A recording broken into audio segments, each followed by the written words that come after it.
Welcome to the Wealth and Wellness All Women Rock podcast, hosted by me, Tamara, the CEO and founder of All Women Rock Global. Join me on this journey as we explore topics, conversations, and interviews related to wealth and wellness. Let's get started. Hey girl, hey, welcome to the Wealth and Wellness podcast. You are listening to our very new segment called Conversations with All Women Rock. I'm so excited about this new segment we have with the Wealth and Wellness All Women Rock podcast. On today's episode, I had the great pleasure of interviewing I would like to say that she's a friend of mine, Charlese. I'm not sure if you had the opportunity to watch or listen to our All Women Rock Global Summit. She was one of our speakers. She did an amazing job. And for those that might be new to Charlese and want to learn a little bit more, she's the CEO and founder of Girl at the Yellow Desk. And here's her story. I had been an entrepreneur in the beauty industry for 20 years. I built a hairstylist clientele more than once, opened and ran my own salon for 7 years, and educated for companies in the hair industry, speaking on stages to other salons and luxury retailers. An emergency back surgery in 2018 changed everything. I retired from hair, sold my home, and moved in with family to properly recover. And trying to find myself, I realized I can still be me. The friend who has the ability to listen to a woman and make her feel confident and beautiful, but this time using my business experience, so I became a virtual assistant. My strengths are copywriting and content creation for launches, and I love to support female coaches by taking away their overwhelm during busy launch seasons. Since I started my company in the summer of 2019, I have been published in entrepreneur.com and featured in Self magazine, interviewed on dozens of podcasts, spoken on 3 summits, worked with multiple 6 and 7 figure clients, and now I am launching my first course on how to launch without being overwhelmed. You guys, this episode is so funny, so hilarious. Charlese and I got the opportunity to learn so much about one another. We played a game called the red flag game. You know how it is when you meet someone new and you kind of think something they do or say might be like a potential red flag that you need to head in the opposite direction. So we played a game called Red Flag, and it was so funny, so hilarious. We also talked about different Christmas movies. I shared the holidays is one of my favorite times of the year, so we talked about the top 5 Christmas movies. And I've never shared it publicly, but I found out that I had a brother via Facebook, so I shared that experience a little bit. I like to call it my lifetime part of my life, lifetime movies. So I shared that within this episode.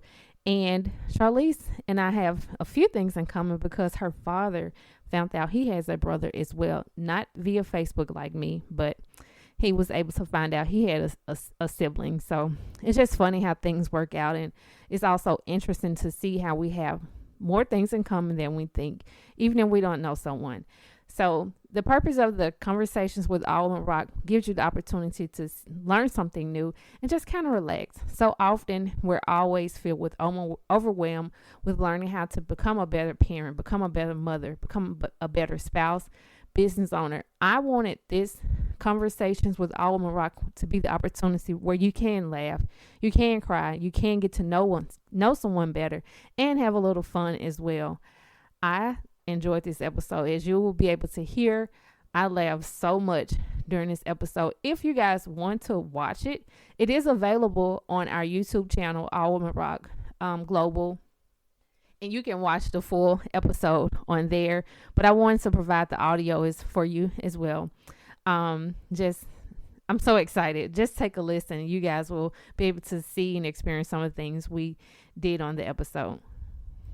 Hey, Charlese, thank you so much for joining us on the Conversations with All Women Rock podcast. I'm so excited to have you here with us on today. Oh my gosh, thank you for the warm welcome. I am so excited. I've been looking forward to this all week. Thank you so much. How's your day been going so far? You know what? My day's been pretty chill. With end of year, there's some final copywriting I'm doing, getting some things done. But yeah, I'm in California, Southern California. It's typically even warm here in the winter, and it just turned rainy yesterday and 60 degrees. So I'm chilling in my sweater, like cuddled up in the, I write from bed a lot. Okay. I'm just going to admit that. So cuddled up in my bed with my like lap desk, just writing away. I feel like a real author, you know, when the weather's like rainy out and you're like inside right. with your keyboard. So feeling those good, cool weather vibes today. It's been really inspirational. It's the exact opposite here. As I was telling you earlier, like here in Memphis, it's typically we are freezing. I hate the cold. I hate it with a passion, but like I'm going out with no coat on or anything. So it's the exact opposite. I'm kind of nervous to see, you know, the weather changes and it kind of hits you real bad. So I'm just interested to see how that's going to be like later on throughout the week.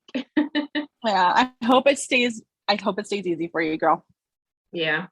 I was going to ask you something about Southern California. My dad actually lives out there. He used to live in Irvine. Now he's in the Temecula area. Are you familiar with that? Yep. So I am about 10 minutes to 15 minutes south of Irvine. So the town that I'm closest to, I'm in a city called Aliso Viejo, which is just inland from like Laguna Beach, and just over the hill from Newport Beach. So that's where I live. And then Temecula, because it's on the other side of the mountain, if I drove in a straight line, it would probably take me 30 to 45 minutes to get there, but you can't. You have to go down the freeway, then go around the mountain. And so it takes about an hour and 45 to 2 hours to get there. But my roommate goes there probably once a month for the wine country there. So yeah, definitely familiar with Temecula. I can't even think of it. I know what mountain you're talking about, but I don't like when my dad goes because it's kind of scary when you kind of like look down. I cannot think of the name of that mountain that Ortega Highway. That's exactly it, the Ortega. He talks about that all the time. You know what? Actually, I got sick one day. He was taking me back to LAX, and I can't sit in the back of cars because I get nauseous very quick. I can't look down at my phone when I'm in a car because I get nauseous very quick. And he was going so fast because my flight, I had just missed a flight at Ontario. Oh. So he was trying to hurry up and take us to LAX. He had to pull over so many times on a freeway. So I was like, I gotta throw up again. Poor thing. Yeah, Ortega is it's not for the faint of heart. You have to know what you're doing. And so, like I said, my roommate, if she's meeting her friends out there, she drives a fast little VW. She likes to take it on her own because she doesn't have to worry. But when we're taking friends or whatever, definitely take the longer route, because not only is the longer route along the ocean, so it is a prettier view. It's not so windy. And you know what scares me about Ortega? Is that there's 20 minutes of driving with no cell service. So there's a lot of like shady stuff that goes down in those canyons at night. So I'm like, I never want to like not be able to call AAA when my tire and then I'm stuck here and there's a like weirdo and there's a national park in there. And so there's like the people who sleep in the mountains. I'm like, nah. So as a single female, I'm just like, I'll drive an extra 30 minutes to be safe. Like, yeah. I have a story to share with you. That actually happened to my family and I recently. We went to we got a cabin in Missouri, and we drove there. And I did not want to take my car. I want to take I have two cars. I have a Nissan Altima as well.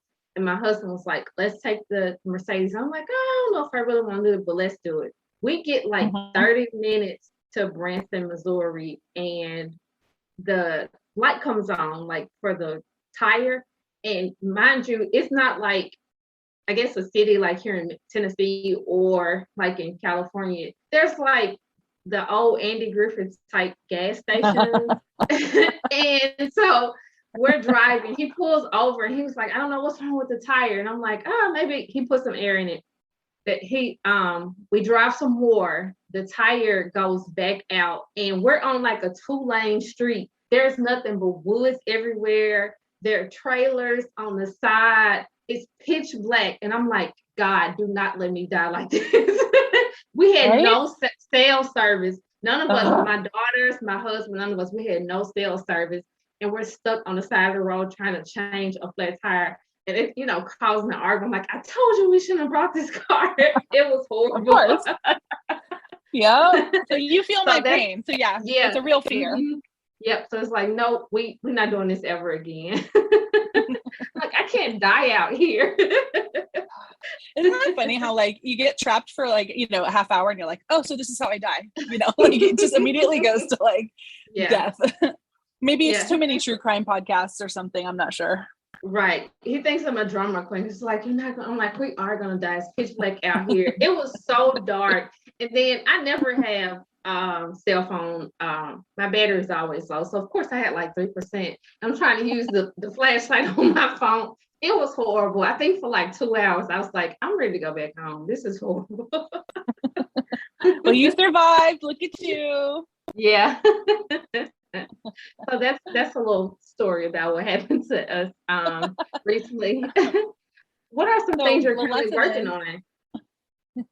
Do not take Ortega Highway. Oh no. You know what? My dad told me. We were talking recently. He was like, you know what? The next time you come here, you got to get to rent a car. I'm not picking you up. Love you, mean it. I was like, as long as you don't take me on that highway that goes in circles. And he was like, it's a beautiful view during the Ortega and it saves you so much time. I'm like, no, I'm not here for it. I can't do it. Tell him you don't need it. So what are some things that you're currently working on in your business right now? Oh, well, so this year I was finally able to launch my course, which is called Plan Your Best Launch Ever. But what's funny is I've realized that the world has changed in our online business in the last year. And there are some things people don't want to do anymore. So we all know like hustle culture is officially, I think, canceled, right? We don't want to talk about hustling too much. We want to just do what we can, slow and low and steady, and still reap rewards. Consistency is now the new culture. So that's great. And one thing people aren't enjoying as much is our launches, because you and I were talking before we started recording how launches are really hard on your like body and mental health. And at the end of like a 5 to 10 day launch, you need like a month break just to get through it. And that's just like the emotional and physical side. That's not even talking about like whether you sold anything. If you don't sell anything, now you go into a spiral. And anyway, so what I realized in having launched this in the last like 4 months was that people aren't interested in launching. They still want to sell their programs and courses, but the word launch freaks people out. So I'm going to go back into this course of mine because I don't think people realize it's like an anti-course. It's actually mostly just templates and just ways in how to not have to write a single word of copywriting on your own, but still sell your programs like in a launch. So I'm going to I haven't chose it yet, but when you're like driving and you're not thinking, and then all of a sudden you go, I have the perfect idea. Why haven't I thought of this before? And that happened to me earlier today. I was like, I just need to change the title. It's an amazing course, but not enough people are asking about it. And I think it's the branding. I need a new name. So I'm going to talk about how it's more of like a template shop or a template kit for copywriting, so you don't have to do any of your content on your own anymore. So so I'm going to work on that. Yeah. You think that would be, do you think people would respond to that better? What's your opinion? I might as well ask since I have you on here. I think they would. And you are so right. When you talked about as far as like people, how they feel about launching, like I just shared with you, like launching the summit, it was way more than I expected. And yeah, it takes a huge, I'm just thinking how I felt mentally, not even physically, but mentally after the launch. And then when you're kind of your own pins and needles, hoping that you get the opportunity to sell afterward and hoping people respond well to it. And I think that would be a great idea, especially when you talked about as far as like the templates. I think people will respond better to that. That's my opinion. Thanks. Yeah, I'm going to be doing some more like, so then when you decide to like rebrand or name something different, then that means my next few months are actually going to be in research mode before marketing mode. So that's what I'm up to for the first quarter, is really because I think what happens to us, especially, I'm just going to say, especially as women, we can do so much and we can pivot and we wear, 50 hats. So I think for a lot of us, what I find is when something's not working, we don't want to waste time. So if your course that you made isn't like getting the kind of love that you think it deserves, it's like, oh, let's just throw it out and I'm gonna start over. That would be like, I think what a lot of us would be tempted to do. But my coach was like, you have an amazing thing here. Your marketing and message is what's off. And what's funny is I'm a marketing specialist. So I think the thing that you're good at for other people is the thing that you don't always realize you might need help with someone else. But outside perspective is key, always key. So yeah, I'm going to go into do what I do for all my clients and what I tell my clients to do for themselves. Go ask people, ask what they want so you can give them what they want. So yeah, it's going to take a couple months, but I'm excited about it. I'm fired up because people still need to sell their programs. They still need to sell what they've made, and they still don't want to write, or they don't know what to write, or they're stressed about what to write for social media, emails, and all that. So I still need to get into their hands the thing that I made, but we're going to do it in a different way. I like that. I've had to share with a couple of people that were interested in starting a business, just kind of like wondering what people want. And I'm like, stop guessing. That doesn't work. I've heard Pat Flynn say that plenty of times, that he doesn't guess. Him building his $1 million online business, he was like, I never guess what people want. I know exactly what they want. I do the research and see what they're interested in buying. I'm like, never thought about it that way. But since I heard that from him, I'm like, let me start taking take those same examples within my business, because for the longest I was like trying to guess what people want, and then you start something, you put so much work into it, and it's like that's not even what they want. So it's just being able to do the research and know exactly what it is they're looking for and they want. Yep. And I think when you're post-college, nobody wants to do research anymore. Like, we're done. And after you've been an intern, or you've had a corporate job and you've moved beyond that, you're like, I never want to do research again. But every single successful company, that's all they do first is research. They spend more money and time on research than development and marketing, because once you know what people want, you just hand it to them and they buy it. It's a lot less work that way. It sounds so simple, but I think we have a mind block around it. So I've decided to just be like, because I will be, okay, full disclosure, tell you my secret. I'm not like looking forward to begging people to like answer my questions, but every time people do say, yeah, let's do it, you end up having a great 15-minute conversation in the middle of your day. I usually buy someone some coffee, they go get their like latte, and you have the information you need. So anyway, I in my head, even right now as I'm planning it, I'm like, but once you get into it, it's actually super cool. And it saves so much time and money. Yep.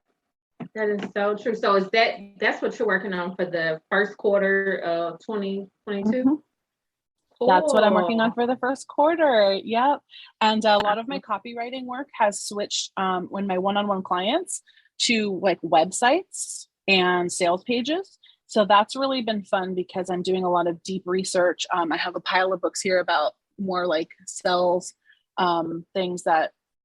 ways that you can reach people to help sell.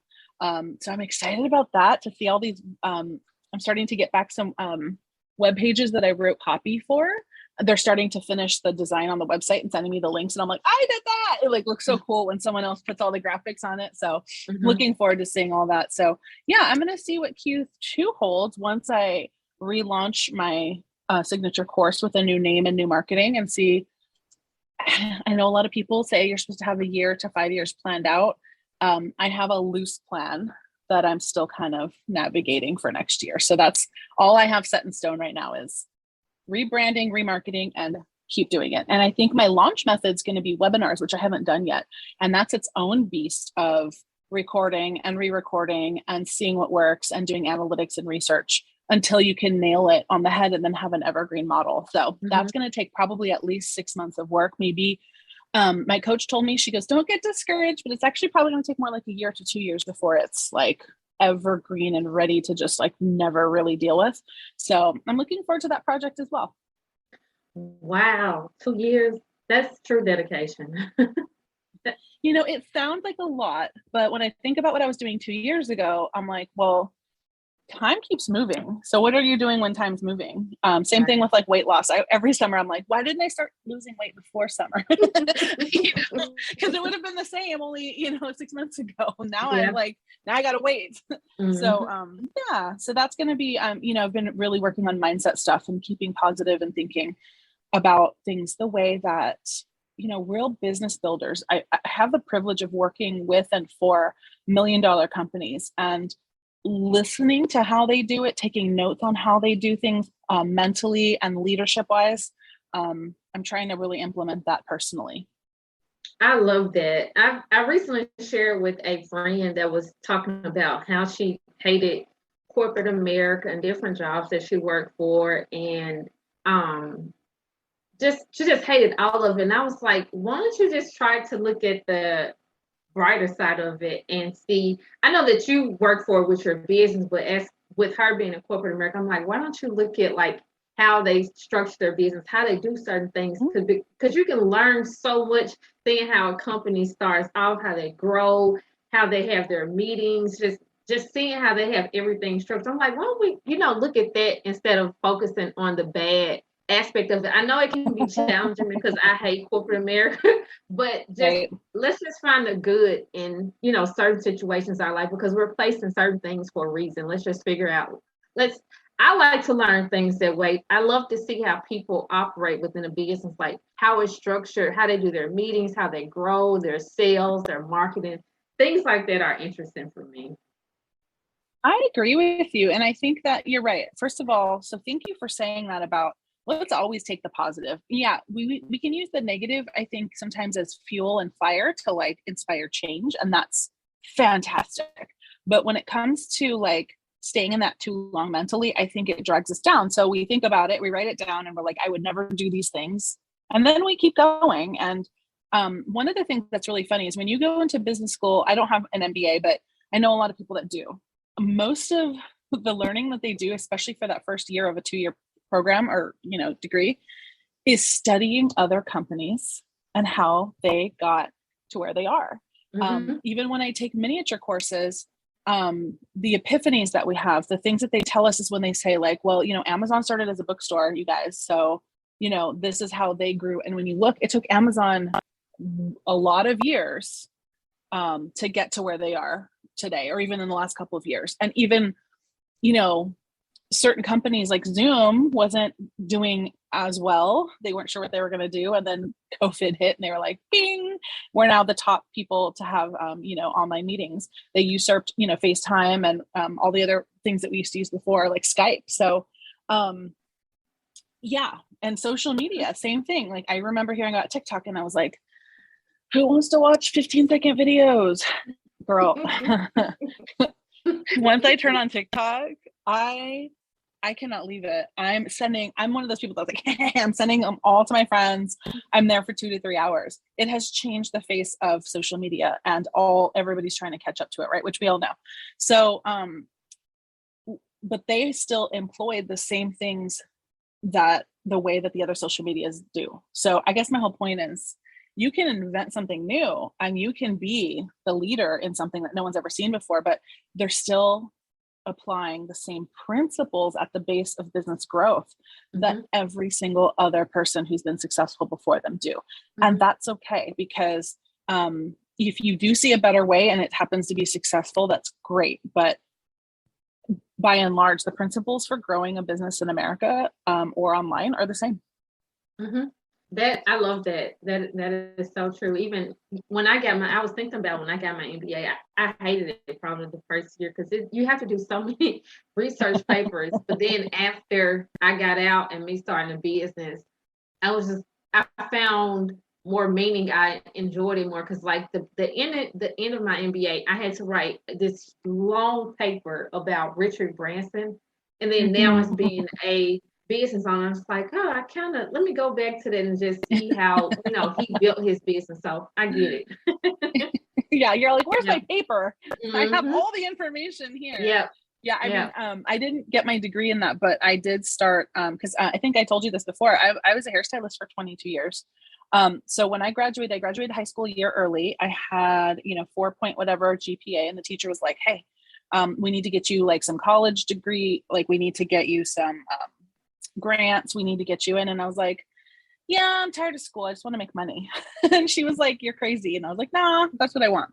So I figured out that within 2 years, I could be making more money as a hairstylist, which I'm also a creative. So I was like, that looks like fun. That looks super cool. And I could be making a ton of money in 2 years. Yeah, I'm going to do that. And so I fought with my my professor and my counselor about it. And finally she said, okay, fine, but please at least just take some classes for a bit and see. So I just went to the local community college and took about 1-2 semesters of business classes. Oh my goodness.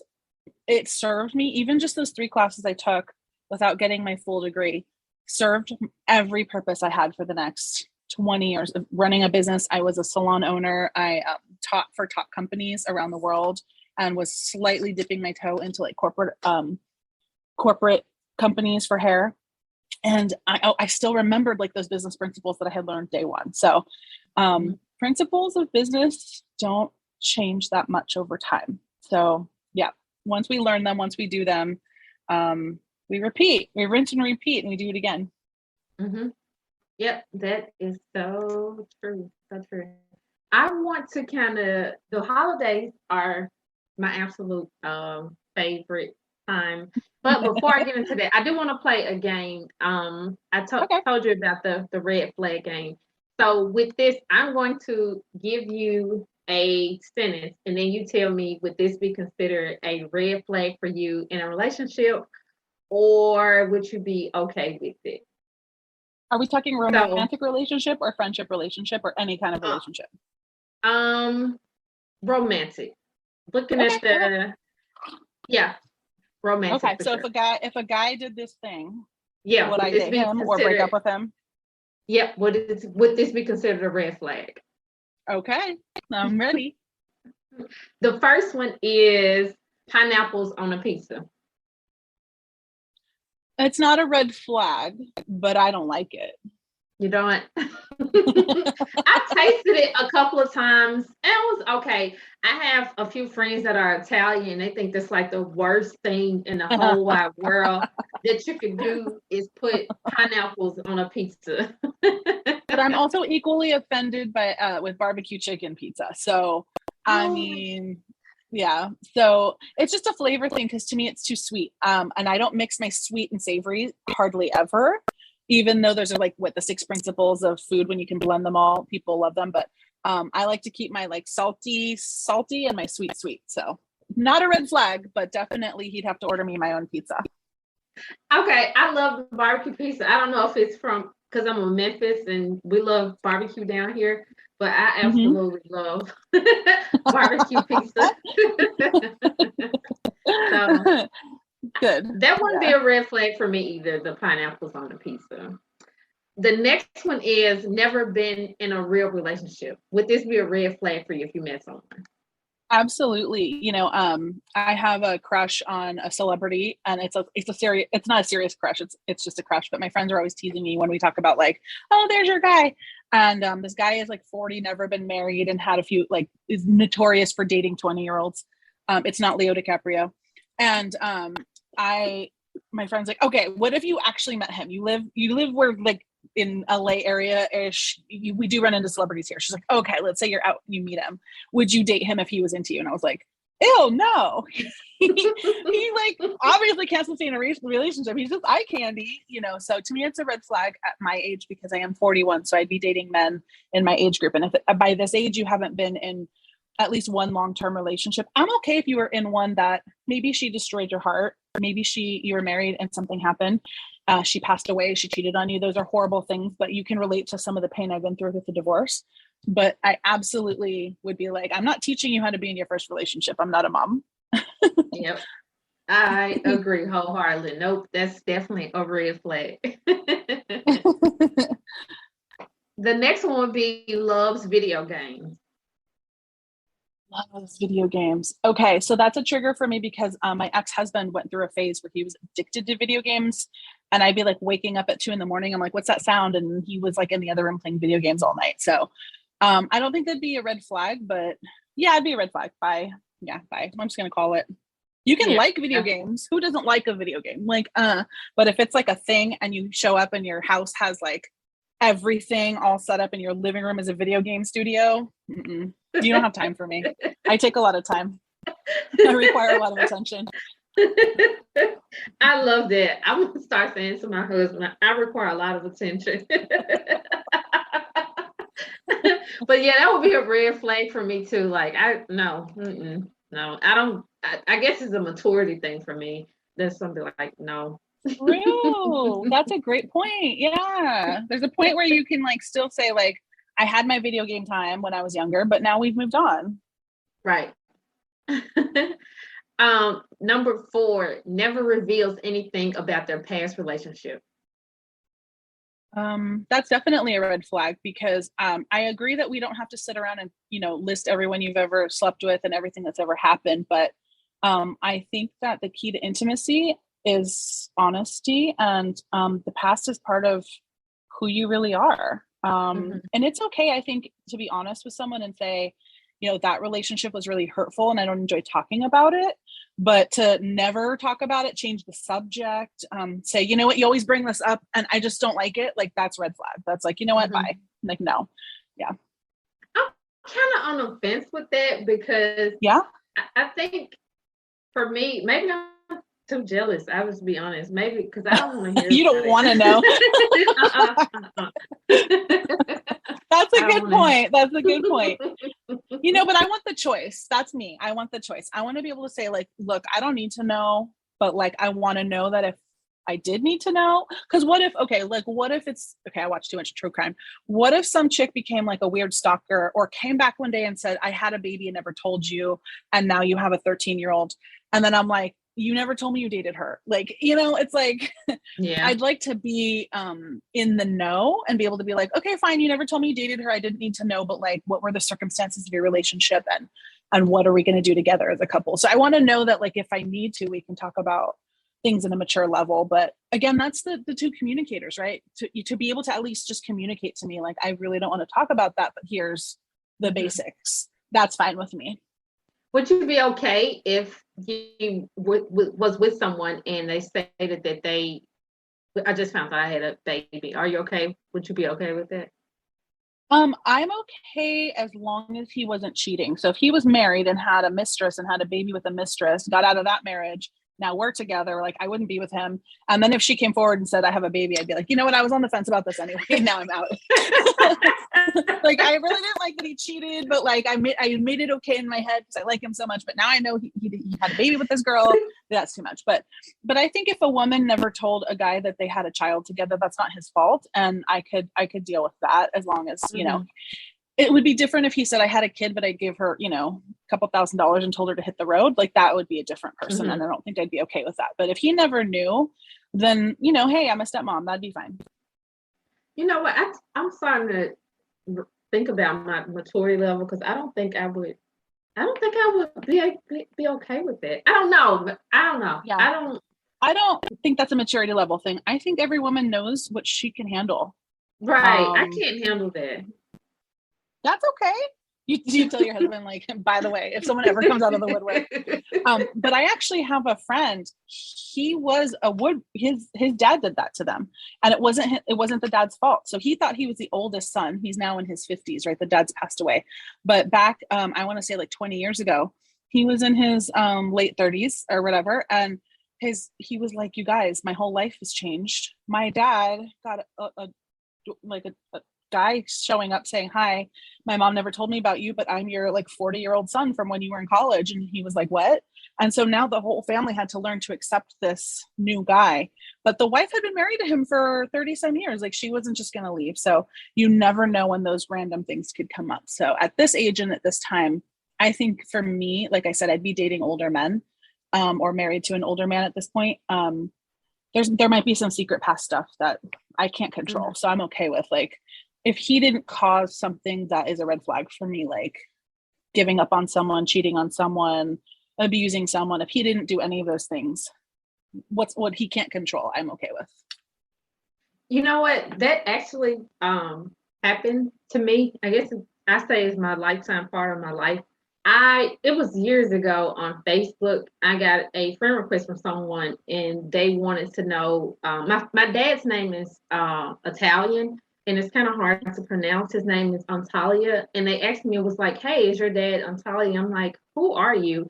And make a long story short, because it is definitely a Lifetime movie. So I was like, no, who are you? What are you? Why are you asking about my dad? I'm very close to my dad. And a person came out and was like, he actually put on social media that I was a bitch. And because I'm very protective over my dad. And he sent me a picture of me as a baby with my dad. And I'm like, what the hell? So come to find out, when I was like 2 or 3, my dad was, and my mom and my dad are not together. And my mom assured me like that's exactly what happened. So long story short, he was dating this girl, and he thought maybe she might have been pregnant, wasn't sure. And he asked her about it, and she denied it. She ended up moving to Arizona. She left California and moved to Arizona. And he later found out that she told him that the baby died at birth. And he was like, they end up getting back together. And while they was living together, she got some mail. She wasn't there, and the mail had said that the baby had been adopted. So they got into this huge argument, and she ended up leaving. So he got adopted by a family. My dad was working night shifts at the time. And the adoption agency told him, was like, he's already in a family. He's in a home. It's mother and father. With you working this shift, can you handle it? And he agreed to let the baby stay. And once he turned 18, the parents told him that he was adopted. They didn't tell him until he was 18, and gave him a picture that my dad gave them of me as a baby. Mm-hmm. Wow. Yeah, definitely a Lifetime movie. Wow. I think we all know crazy stories like that. My dad didn't know he had an older brother that his actual same two parents, I think they got married at like 18. This was in probably the late 50s. No, my dad is 56. So like early 50s, they get married. And he thought he was the second child. There was an older sister that's like a year and a half older than him. So in like 1952, I think my grandma was like 18, gets married to this guy, and she gets pregnant right away. And they were like, we can't, they might even got married before 18, that we can't handle this. And he was going away to the military, but like he just gotten back. Like it was just crazy. So anyway, long story, but they said, you know what, they're giving birth in the hospital. Turns out it's a boy. And they're like just panicked. They don't know what to do. They can't even afford the hospital bill. They're just really poverty level at this point. And it's post-war, things were bad. And then all of a sudden, the doctor comes in, and he was this German doctor. And he said, you guys are clearly unable to care for this child. My brother in Boston has been wanting a male heir. Can we have your baby? And so we think there was some under the table money exchange, which would make a lot of sense. And I think, that grandmother, I don't speak to her. She's clinically insane. And I'm sure that's actually part of it, because when women make these choices, sometimes it's too hard emotionally. Anyway, I'm talking too long, but the point is I remember distinctly, I'm probably like 30 at this point. I'm at Disneyland. I remember like, I used to go to Disneyland all the time. But I remember clearly standing at Disneyland, having a fun time with my ex-husband. Phone rings. My dad rarely ever calls. So when my dad picks up the phone to call, I'm like, who's dying? Where are you at? And he's like, I have something to tell you. And I'm like, oh my God, what? And it turned out that he had a brother he didn't know about that was seeking medical history. And so he went on one of those websites where you can say, okay, this was a very close adoption because there was no record of it. How do you find someone? And she had finally recently submitted, oh, I had a baby, long lost son. So she was reunited with him, and he flew out from Boston to California. He looks just like my dad, only 3 inches taller. And it really messed up my dad to know that he had a brother that was 3 years older and he was like lived a charm life, this rich doctor life. And my dad did not. So I think every family has a crazy story.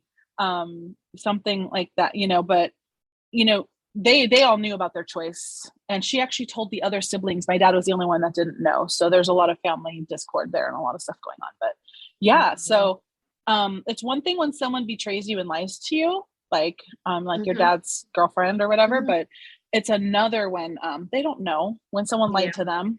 Yeah, I'm Yeah. okay with that. Like your dad didn't know. He was upset. Yeah. And when you said about your dad, I felt the same way. Just kind of felt like, wow, I had a sibling, because I've been the only child I had my stepsister here with me in Memphis, but it's always just been me. It's like, wow, I had a sibling all these years and never knew about it. So that's even interesting that you said that he looks like your dad. So just be like, wow, just to be able to see that. Well, my dad's not a trusting person, as you can see why, because of his mom, but he's always been like a little paranoid. So he's the kind of person I'd be like, Dad, meet my friend from school. And he's like, who's this person? Kind of thing. So we just would roll our eyes, like, Dad doesn't trust anyone. So when this guy calls and he's like, hey, I'm your brother, my dad's like, nah, click. So it took a little bit of time before he got the real story. He made the guy email him a photo. So my mom and dad went to pick him up at the airport, and my mom says it was the craziest thing. It was kind of like, when twins are separated, they are the same person. If they stay together, they're two different people. But so it was like that. He got off the plane. He walked just like my dad. My mom says you just watched him walk. He picked up the suitcase, and my dad picked up his other suitcase, and they like had the same arm, and they were walking the same way. My mom took pictures, and they stood back to back. They were wearing like a similar outfit. And, oh my God. I mean, they're 3 years apart, but raised in different coasts by two totally different people. And so it was cute because my ex-husband and I we drove down there to like meet him, of course. And so my dad and him are sitting at the table alone, like talking like two little boys. It's the cutest thing. And my dad's like, I like to collect rocks, because my dad doesn't collect rocks. He collects like big, giant, rare rocks and meteors and things. That he's like, I collect rocks. And my uncle's like, me too. And they're like, okay, high five. My dad's like, I have a Harley. He's like, me too. Okay. They're like, okay, high five. It was the cutest thing. So we're still in contact. I haven't met my cousins face to face, but I have this set of cousins who look like family, and they're in Boston, and I have to go meet them one day. Wow, that's so interesting. Wow. Yep.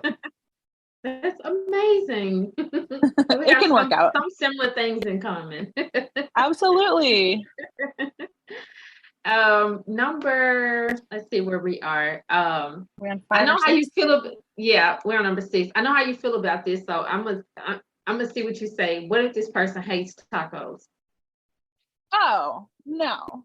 You can't hate tacos. You don't have to order tacos, and you don't even have to love tacos, but to hate tacos, we're not going to get along. So that's a red flag for me. Like, who hates tacos? Who? Like, hate is a strong word. Yeah. No. Same Was that thing. what you were expecting? Yeah, that would definitely be a red flag for me. I eat tacos a lot, so that would definitely be a red flag. And contrary to pizza, I think that anything goes into tacos. I'm a little different with tacos. Like, anything makes a taco. Not everything makes a pizza. But I am partially Italian, so maybe that's why. Okay, what would be the strangest thing you would say that would go on a taco? Pineapple. No. I've even seen like mango pineapple salsa go on like a fish taco. So at this point in my life, I grew up, my mom's Latin, in a household where if you were hungry, a lot of people's leftovers, I'm hungry after school, and mom be like, make a sandwich. I didn't make a bologna sandwich after school. Anything that was like leftover, especially cheese or meat from the dinner the night before, make a burrito, make a taco. So if we were hungry, we made tacos and burritos as like I've literally put everything into a taco or a burrito. It's always good. I understand that. So what if this person doesn't know how to change a flat tire? I do like my men manly. So if he doesn't know how to change a flat tire, I can overlook it, but I'd be like, what else can you not do that I expect? Because just as how I was raised, right? Like, men did the manly things. It's okay if you're like, I don't want to ever change a tire, but to not know how, it's like, to me, I like my men manly, and I'm like, yeah. Yeah.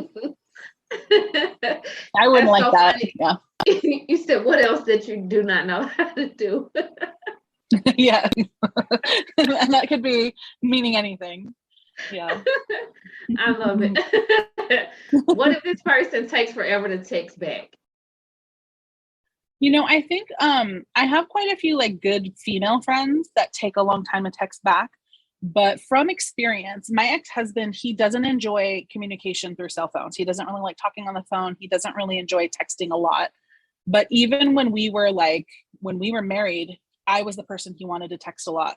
I was the person he wanted to talk to. So I think maybe initially, if they're like shy about texting, but over the course of like starting to date, if the person ghosts you too much, personally, I feel like they're not that into you. And I could be wrong, but that's just from my personal experience. And so to keep me from going off that deep end of like, who else you talking to, or let me see your phone, I need to know that like you are texting me back. And again, it has to do with communication. So I respect if a guy's like, don't feel like talking right now or whatever, but at least just respond.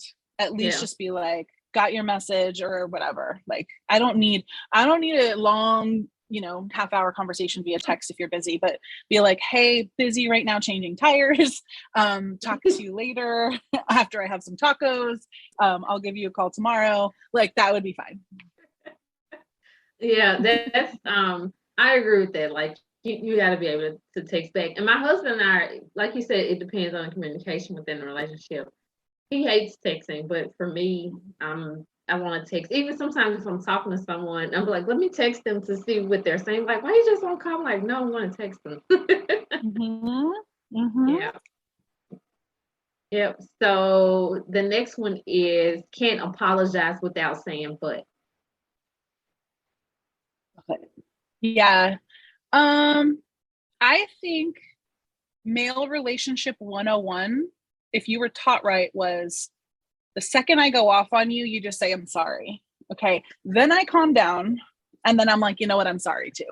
But if you're like, I'm sorry, but I didn't do that, that just pisses me off. So I don't think if you could ever just not suck it up once in a while, even if I'm being crazy, because I will come back and be like, oh, I was crazy. But let's say I went real crazy. What do you mean you have another kid? What was that? What is that? You never told me you had another kid? You didn't know? What's that kind of excuse? You didn't even text me back. Like, if I went off on you because there's pineapple on your pizza, like whatever. I would not expect you to be like, I'm sorry I got pineapple on my pizza, but you did this last week.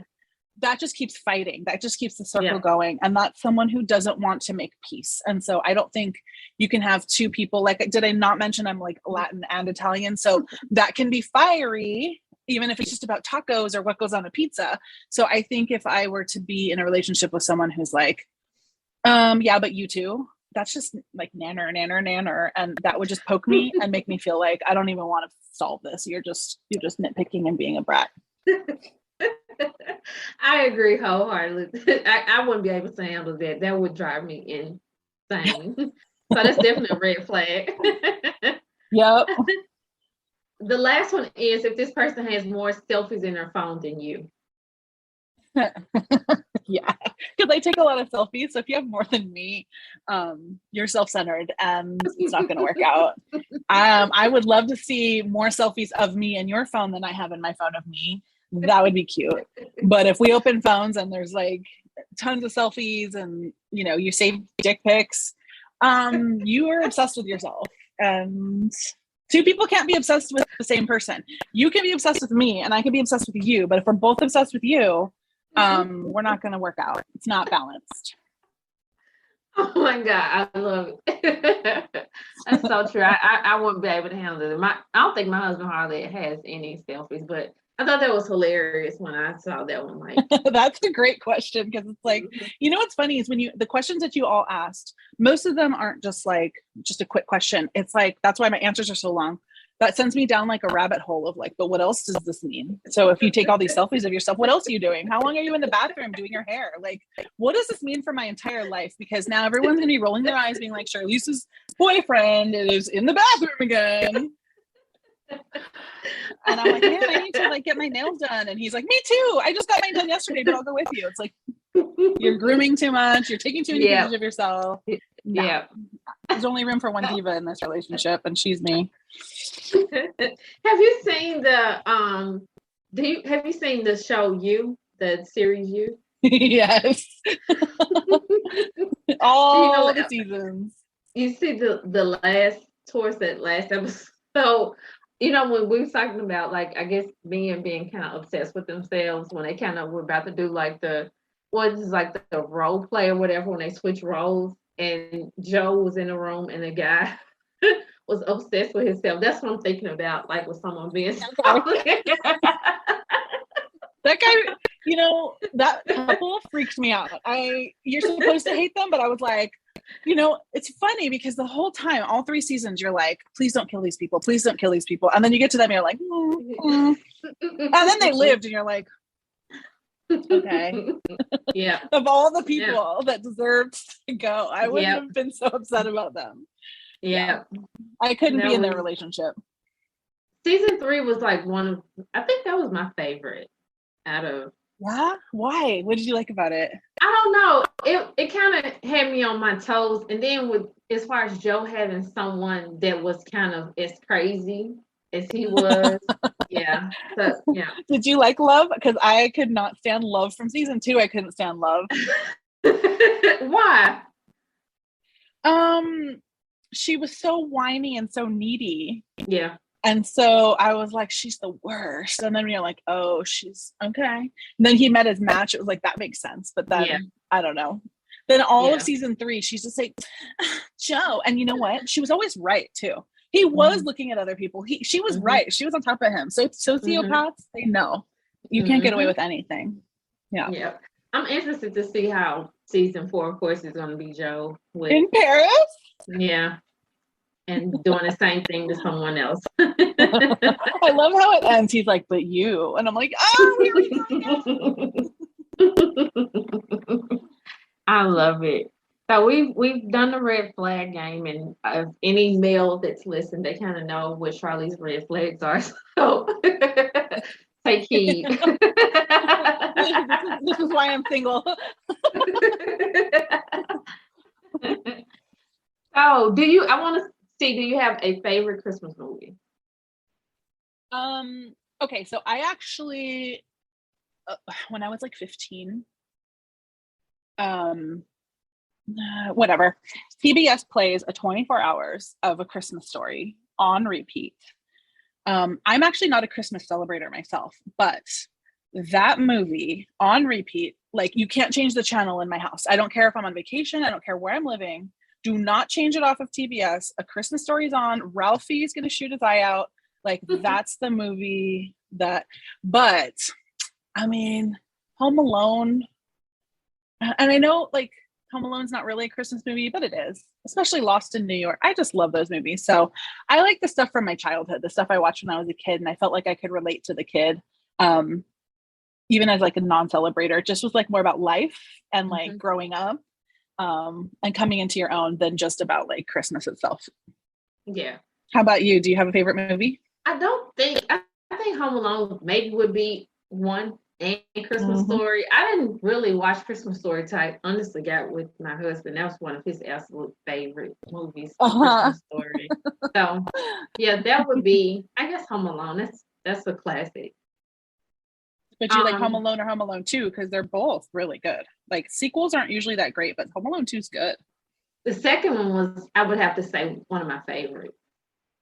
Yep. Yeah. Something about him being alone in New York, and he was a little older. It was like, I want to go stay at the Plaza. This is so cool. Yeah. My daughters and I recently watched that one the other day. So, do you think Die Hard is a Christmas movie? Okay, I've never seen Die Hard. I've seen bits and pieces of it, but I hear a lot of people say like it's considered a Christmas movie, and I actually was doing like a research on it to see, and I looked up like 3 different lists of the top 5 favorite Christmas movies, and for some reason it was up there, and I was like, Die Hard has so much violence in it. I don't know how people attribute that to being a Christmas movie. Like, on one list I saw was like number 3, then on another list, it was like number 7. I think I'm gonna have to watch Die Hard and figure this thing out for myself. I've literally never seen it. But there's a lot of movies that you don't think are Christmas movies that are like, I was just watching, I'm an MCU Marvel like late adapter, so I've been watching the MCU, and I just watched Iron Man 3, and everything about it's Christmas. There's Christmas music in it, there's Christmas trees everywhere, and I'm like, this must have come out at Christmas time, so I guess that's technically kind of a Christmas movie too. Is that what they mean by Christmas movie? I think. Yeah, Are you watching? You say you like Marvel movies. I know I'm kind of switching subjects. Yes, I'm watching Hawkeye. Yes, is that what you're about to ask? That's exactly what I was about to ask. Did you see this Same week's here. episode? I'm not going to spoil it for anyone, but this week's episode, I messaged my friend. I'm like, if you don't watch right now so you can tell me about this big reveal that happened this week, I'm going to freak out. And she's putting me, it's been 3 days she's been working. She's like, I'm going to watch it later. I'm like, you have to call me. I haven't seen that one. I'm excited to see that one. I saw the first Episode 4 so is that was real good. It is. How you feeling? Because I'm in love with this show, and I'm bummed there's only 8 episodes or whatever, because to me this is one of their best series so far. Really? You could have asked me when I was first, like, my friends were first trying to get me into Marvel. What's weird is one of the first movies I actually, besides like Iron Man, I saw, because everybody saw Iron Man when it came out, it's a big deal. But like later on, I remember my friends took me to the theater to see Infinity War, and I'm like, who's that? Like, I hadn't been into Marvel. And so Clint Barton comes out, and I remember distinctly going, who's the guy with the arrow? He's not even a superhero. And my friend's like, I don't know his name, but he's one of the guys. And I'm like, okay, well, so now having watched it, he's in the beginning. He starts off, he's always been there. But anyway, I had no idea that I would fall in love with this character. And I really like the humanity that they've brought to Hawkeye.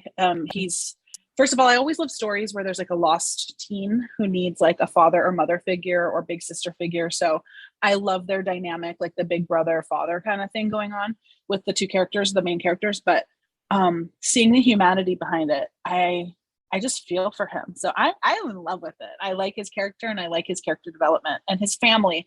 I was watching. So here's the non-red flag. How him and his wife are, I'm like, that's like the perfect relationship. I was like, that, I love their marriage. So yeah. So you think Hawkeye's better than, did you watch WandaVision? I watched WandaVision. I watched Loki. I watched everything. And I've even been to Marvel Land. You've heard about that over here at Disneyland? They opened a Marvel campus in June where the characters are walking around. There's a Spider-Man ride. There's a Pym food and drink place. There's a shawarma spot to have shawarma. It's a full little mini Marvel Land, and it is the Marvel person's like mecca. I liked WandaVision, but I felt like it took me 4 episodes to understand what was happening. And then I finally got into the groove of it and fell in love with it. And then it switched to like a witch story. And I was like, okay, now I've been taken through too many roller coasters. Like, I like the middle section of it. Like the middle 4 episodes are my favorite. I think she did good, but like, I wouldn't say from beginning to end was I in love with it. Loki, on the other hand, he's one of my least favorite Marvel characters, but from beginning to end, Loki was one of the most well-made shows as well that I think Marvel's ever done for a show. He's my least favorite as well. I thought it was just me. Well, he caused everything. Yeah, that's he's true. The reason for everything. I just started the series again, and I watched Thor 1, and I'm like, I hate you. But by the end of Loki's show, I was like, okay, I understand him now, and he's funny. So they did a good job. If they can win me over, and when I have a red flag, it's like stuck in cement. That's true when you were talking about WandaVision, because after the 3rd episode, I was like, I'm not watching 4, because I'm like so confused and I don't understand why it's like back in the 1950s. So yeah, I felt, but towards the end, I was like, okay, I like it. I like it. So I like Monica. I'm gonna have to watch Hawkeye this weekend. I'm interested. There's 2 episodes you're missing, and they just, to me, they get better and better each episode. I don't know, but that's just me. I wasn't a big fan of Falcon and Winter Soldier because, first of all, Captain America is my main man, and so watching him be like replaced was just like annoying. But also, it was really violent, and I know like we're talking about superhero movies where they fight, but I felt like the blood and violence level on that one was a little bit more than like I typically like, and I was just like, that's a brutal thing. That's harsh. I felt like I was doing that every episode. Yeah, that one was okay. I saw that one as well. I'm just kind of thinking through it. Yeah. Is there anything you're currently binging on Netflix or Hulu you're watching? What was I watching recently? Yes, I am, but I can't even remember what it is. So I'm into like procedural dramas and true crime. So I finally people are always like, have you ever seen this and that? And there's so many shows. So the other day, Hulu popped up with Damages with Glenn Close. It's won like 1 million awards. And I'm like, oh, I'll watch it. Now, I got through 3 seasons before I'm like no longer interested. No, 2 seasons. 3rd season, I'm no longer interested. But the first 2 seasons, they were a wild ride. It's insane. It starts off like thinking it's just about law, but they're like dealing with corrupt corporations. It's pretty crazy. So that one was a little interesting. So that's what I recently was binge watching. But I'm looking for something. Yeah, only the first couple seasons. It started getting a little bit, like I said, when things get a little too bloody or weird, I'm like, it's funny. I like true crime, but I don't like the pictures. Yeah. Does that make sense? Yeah. Yeah, I like the psychology of it. I want to know why that person snapped and started like thinking it was okay to murder people. Like I like that behind the scenes, but I don't like that. And the blood splatter was 37 degrees. I'm like, yeah. Yes. How about you? What are you watching? What am I watching currently? Because I've seen so many. I don't know. I feel like I need to spend after the summer. And I just was like, I'm just gonna watch as much TV as humanly possible because I was so exhausted. What am I watching on Netflix? I don't know. I think I've just been kind of watching like old movies, but Hawkeye is one that I've been recently watching. I think I've been watching like all old stuff, to be honest. And Christmas movies, binging off watching different. There you go. Movies. Yeah. There's 1 million of them. Yeah. My friend recently gave me access to her YouTube TV, and I haven't had live TV in like 4 years. So I'm like, what's on? So what I binge on live TV, because there's always reruns. I love reruns. There's comfort in that. They think they say it's a mental illness, but I don't care what it is. Golden Girls, Friends, Frasier, Law and Order. I can watch those over and over and over and over again. So that's another thing I've been kind of binging on is, and okay, so I hate commercials, right? Because I haven't had commercials in so long, but I have to tell you, I was like, oh, it makes me stop watching TV for 5 minutes and then I can go do something. So I realized, probably because I grew up with commercials, I have to have commercials now to live a healthy life with television. Because otherwise I'm just sitting through a 3-hour movie. Like I probably should get up, but I don't want to push pause. Yeah. Right. Yeah. I'm telling a story. I recently started watching Billions. I had never seen it before. I can't think of the actors that are in it, but I know they've won a lot of awards for it. It came on Showtime, I think. Yeah, Showtime. Yeah. So I've been kind of binge watching. I think I'm on like season 4 of Billions. It's interesting to me because I've been last year during COVID, I got interested in stocks and trading. So it was kind of interesting to kind of watch that. So that's what I've been kind of binging. Did you watch on Hulu? Did you watch Dope Thick? You know what? I said I wanted to watch it. The lady that's in it, I saw an interview with her on TV like the other day. No, she was on Ellen. It was Ellen. And I was like, I think I want to watch that. So is that interesting? Oh, it was good. I couldn't stop watching all the episodes, like one and after the. First of all, Michael Keaton, I don't think he gets enough credit for the fact that he's actually a very talented actor. He's just so subtle. And I think the subtle actors don't get all the credit. He actually changes personas with each character so slightly, but he always looks like himself. So he is this doctor in Appalachia who is targeted by the people who made OxyContin, and their whole area was targeted because this drug is actually lethal, can cause major issues, which we all know now, but they completely got around all the labels to make it seem like it was a harmless, like better than aspirin option. And so doctors like him, and so he plays like, the doctor that like is like everyone's doctor. He's in this small town. He's birthed all the people that live in this town at this point. He's been there for 20, 30 years. And he starts prescribing this thinking he's helping his community because it's a coal town. Then they get hurt a lot in the mines. And so he's responsible for a major portion of the town becoming hooked on OxyContin, but then he hurts his back in a car accident and he takes it too. And he becomes a drug addict, and you're watching this town degrade ever since Oxy came into the town. And you're seeing the background of what actually happened, how they were trying to build a case against them for years, the lies that they told. And then there's the girl from Last Man Standing and a couple other movies. She's the main girl in it. And then, like I said, Michael Keaton. And then the main singer from Hamilton, she plays a regular character, which is really cool to see, Philippa Sue. So there's a lot of people that you recognize, and they do a great job. It mostly takes place in the 90s to the early 2000s. And by the time you're done watching it, you realize how much this one really greedy company not only affected the United States and people as a whole, that still hasn't, fixed itself, but they changed the hospital systems. They actually created pain management in a different, put it in a different light. So it became more important. And so whenever you go to the doctor or the hospital and you're like, I'm in pain, and they hand you that chart and it's a smiley face to a mad face, 0 to 10, where's your pain? That was created by the OxyContin people to make it like, hey, look at how much pain your people are in. You have to give them Oxy. So when you watch it, you start to learn all these things that actually affect our daily lives and our medical system, all because of this greedy family who wanted to go and make billions. Mm-hmm. So it's a very good story to tell. It's very fun to watch. Of course, it's sad. So be prepared for you're watching people get hooked on drugs and die, and it's very sad, but it was good. So if you feel like watching that, definitely grab it. Let me know what you think. Yeah, I'm gonna definitely check that one out. It does sound interesting.